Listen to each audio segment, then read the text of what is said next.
today with Coach Vitello. Whenever you're ready. Who already went? Huh? Who already went? Hunter and Xander. Oh, Jesus. Your favorite? Same format as last year, that opening weekend. Is there anything you guys can learn from that and apply to this weekend? Yeah, same format, different tournament, different venue as well.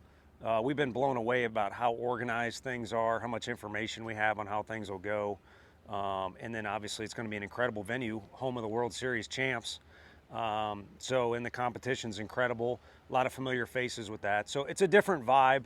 It's a different setting, different year, different team. And really what we want to accomplish, we want to have a good experience. And a good experience for media, for fans, for coaches, players is all different. But combined as a team, we want to go down there and have a good experience. Our guys need to act like pros when they're not at the park. At the park, they need to play the way Vol fans want them to. We'll see how the results go. And it's going to be hard to go on this trip and not at least get better, regardless of what the results are, because of the venue, the competition, the media attention, and everything else. How have you seen Xander grow as a person from his first year with the Vols to who he is today? Yeah, I mean, I think we could date that back to when we started recruiting him, because it was at a fairly young age. And because of the proximity of being from Georgia, not very far away, and him just being a big personality and coming from a good family, there's been a ton of interaction. So he's always kind of been the same guy, goofy lefty, again, big heart, good family, easy to interact with. But he's matured in a lot of different areas that have made him more comfortable, I think, in the clubhouse, more of a leader as each year has gone by. And then, just in different facets of the game has become a little bit sharper. And you see that incremental improvement every year. And you all could probably research the stats and watch video too. It's easy to see. There was never one big jump he put on 20 pounds or 10 miles an hour on a fastball, but he's consistently gotten better, and a lot of that's a tribute to his work ethic. What's something intangible about Frank Anderson that just makes him such an elite pitching coach? Yeah, I don't know. I said this, to the fellows that'll be broadcasting the game. I don't know that when he's asked, he doesn't really put a finger on it. I don't have a specific list. In this day and age, you'd like to think any pitcher in the country would be interested in Tennessee if they look at his resume. But in this day and age, most people look at Twitter, or they want to see a video or a mechanism or some kind of formula, like a pitching lab where a pitching coach has got a beaker and I went to science class, but I don't remember all that stuff, creating pitches. And I don't think any of that's there. I think at the heart of it is you got a very competitive person that is incredibly intelligent. And so maybe I just answered the question just kind of talking through it in my head. And he comes to work every day wanting guys to get better. He takes it very personal if guys do not get better or they do not perform well, and you'll see him the next day on a mission with that guy in particular. And speaking, to that guy in particular is the way he coaches. He doesn't have a system. Again, maybe it hurts us in recruiting. I don't know. We don't have some system we can lay out and say, this is why guys throw hard or throw strikes or get drafted, or his guys have a track record for doing very well in pro ball. We don't really have any of that stuff because he approaches each guy very differently. And it'd be easy to label him an old school coach because he's older. Hopefully he doesn't watch this. But he is older, and he's got experience, and he does kind of have that old school grit and toughness mentality. But he is very into educating himself on all the new developments in pitching. And so he kind of meshes those together in what works best for him as well. So that's not my final answer because it's too big of a question to answer, and it's near and dear to my heart and everyone else that's a part of the program. And the bottom line is we're blessed to have him, and and Frank we trust. Any meetings on where you'll go Friday, Saturday with Beam, Russell? And if you went Beam Saturday, what would be an upside to that? Stability, no question. That's been the upside to his entire career. We're at a point. We'll see where we get into SEC play. And no disrespect to any non-conference opponents that come here when we play Friday, Saturday, Sunday. We play 3 different opponents, and they're all 3 really good programs with coaches that have resumes almost as long as Coach Anderson's. So to me, it's about stability. You go into day 2, you want to kind of know what you're getting. And I think on top of that, I think he's willing to take the ball in any facet or any way, shape, or form you want to do out throughout the year. We even talked in the fall about if we're fortunate enough to be in the playoffs, he might be the guy that we wear out, and throw in a bunch of different situations. But for now, it'll be the second day against Oklahoma, and we'll see how things go with Russell as far as pitch count and all that. We got a bunch of guys we want to get out of the bullpen for their first time wearing a Vol uniform, and it dates back to my first answer. What we want out of this weekend is to get better and have a good experience. And if a guy can just get out there and wear that Vol uniform for the first time and compete, it'll make everybody better and it'll put a smile on our face. How is Drew Beam a reflection of the development with the pitching coaches, Frank Anderson, and all of that? He is, and I appreciate that question and would like to kind of add fluff to the answer, but to be honest with you, he's a very unique kid. I think freshman year, he made some of the other guys uncomfortable because he was more mature than them and just different in how he goes about it. And I think that comes from his family background.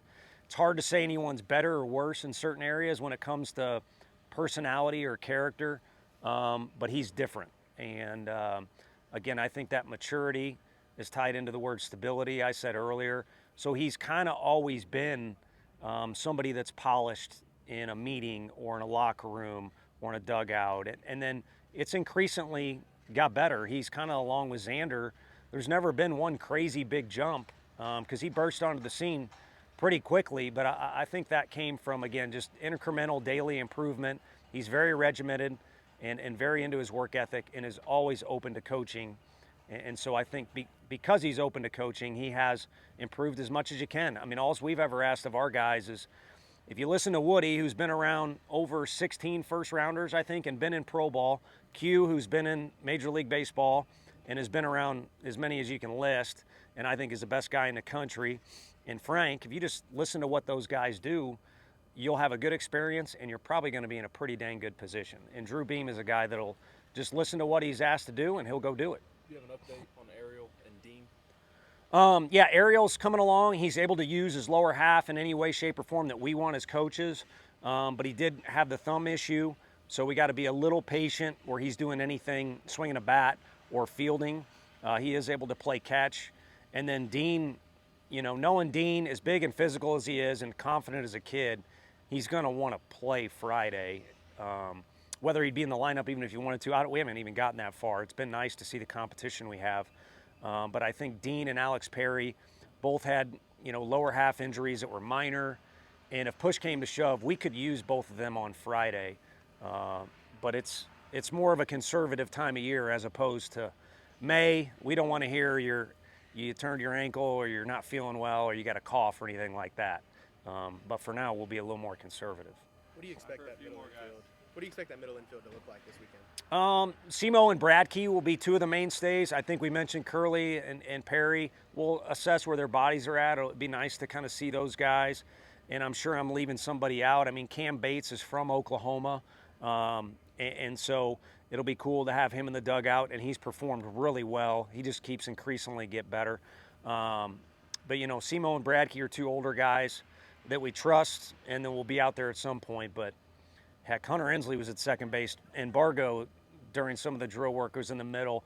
We've moved guys all over the place, and it's going to be a group where we experiment a little bit. I don't want to drive these guys crazy, but we don't want to leave any stone unturned either. You expect to use multiple guys behind the plate this weekend? Yeah, no question. Peebles and Cal and Chuck would be the main guys because Bargo can kind of play anywhere. And then we've had a million conversations up there, but you want to treat the freshmen with delicate, hands and words, whatever you want to call it, because right now they got big bubbles over their head. What's this season like? What's expected of me? Where are we going? And with Stone, I just know I think the kid can play in the big leagues, and he's got a bright future, but he does have a lot to learn. If we plug him in a certain situation, I have confidence in him, especially at the plate right now, swinging the bat. But we'll see. But Chuck and Cal and Peebs will be ready to go. How's Robin looked in the outfield? What's his role going to be for you starting out? Yeah, you've been sneaking into practice here, although we haven't had any closed doors. Yeah, Robin, he wants to play, man. He's as passionate as anybody, and I think he adds some toughness to our team. And he's run around in the outfield a little bit on his own to have fun, and it kind of caught our eye because he looks good doing it. And we do want that versatility of trying different lineups, and the more we can kind of use different combinations of guys, the more it allows us to give a guy 20 games or so prior to conference, give a guy a fair look. And if Robin's, getting chances at the plate, we're a better team, and that's one more way he can get a chance. He looks good out there. Two more questions, guys. What have you seen out of Matthew Dallas on the mound, and kind of where is he at in his progression? Yeah, I have seen, him kind of get over the hump of that guy. He did a lot. He was invited to all the big showcases and whatnot and threw a lot for his high school. So a little bit of soreness early in his time here, but he's past that. He's been a great kid as far as anything you ask him to do, he's going to do at full speed. And yet he believes in himself. He doesn't need a crutch or doesn't believe in any excuses or anything like that. So he's got that mentality, regardless of what it says next to his eligibility, being a freshman. And then he's always had good stuff. He's grown into his body and grown into his stuff, but good enough right now, in my opinion, to go compete against any hitter we want him to and make us feel comfortable in it. Who do you consider the options to be that third starter this weekend? 4 or 5 guys, to be honest, but because of the pitch counts being so low, we just don't see an advantage to it. I mean, it would for whoever that particular kid is, to sleep better at night or maybe have be able to tell his mom and dad, but for now, we want to attack opening day and see where that gets us. And to be fair to our second starter, we want him to be able to prepare, but when there's enough time or a good enough window where we can make sure that guy is settled and can get ready, we'll let him know. But it might be somebody gets crossed off because we want to use him in the 7th inning on Friday night. What do you expect out of Blake Burke this season? A lot. Have fun being around him. And another guy that wants to win as bad as you do. He's often in the corner with the coaches and watching the game, trying to figure things out. He kind of reminds me of Andre Lipsius in that capacity. And then at the plate, we showed a swing. It was unfortunate for the pitcher that was on video, but we showed a swing on video from a scrimmage where it was his best swing, and it eerily looked like Todd. And I don't want anyone to ever have their name attached to Todd unless their name's Redmond Walsh, because those are too big of shoes to fill. He just needs to be Blake Burke. And I think, rambling on, I found my answer directly to your question is a guy that's more comfortable hitting in the middle of the order and playing first base every day. Last year, he was great for us freshman year, and he was on a big-time team. But that's cheer for our guys, and you should demand excellence, and I want to win too. But in any sport, basketball, our deal, our women's soccer team, these are 19 and 20-year-olds.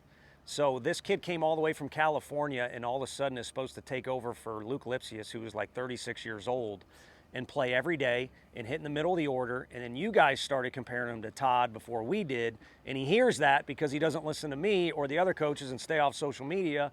So I think a more relaxed dude that's a lot of fun to be around and wants to win. Thanks, Coach. Okay. Appreciate it.